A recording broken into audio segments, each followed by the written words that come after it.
I am doing a solo challenge every single week where the amount of subscribers that I have on this channel equals the Pokedex entry that I will use for that run.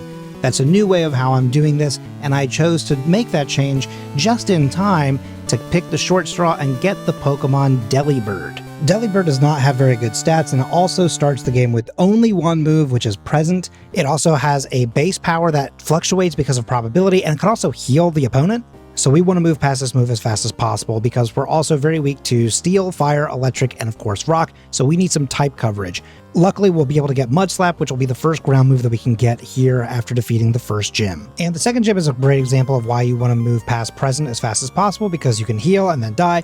So then that makes you have to reset, and then you have to hope that the RNG is better for you. This time it is, luckily, and therefore I get to move on to the rival fight. This is a fight that, depending on the Pokemon that you start with, it can be easy or it can be very difficult. It is very difficult for Delibird. I actually had multiple resets, but eventually, just like the last fight, you can have the RNG go in your favor and you can win. Now, Whitney's Miltank has Rollout, and it's also very OP, but luckily we have Mud Slap, so if you use that a few times, you can lower the accuracy and then just keep hitting Headbutt, which you got in the Ilex Forest, and then you can get the third badge pretty easily.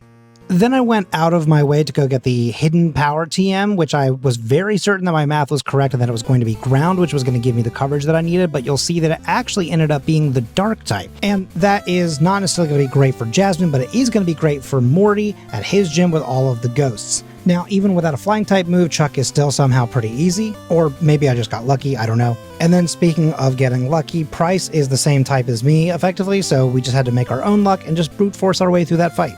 And that's effectively what we have to do against Jasmine as well. We don't have the ground type move to really help us out, so we have to use a lot of normal attacks and then hope that the ice will work. But that same ice will then be very beneficial against obviously all the dragons, so that's not a problem. And now we're set up pretty nicely against the Elite Four. Will is weak to ice, dark, and flying types across the board.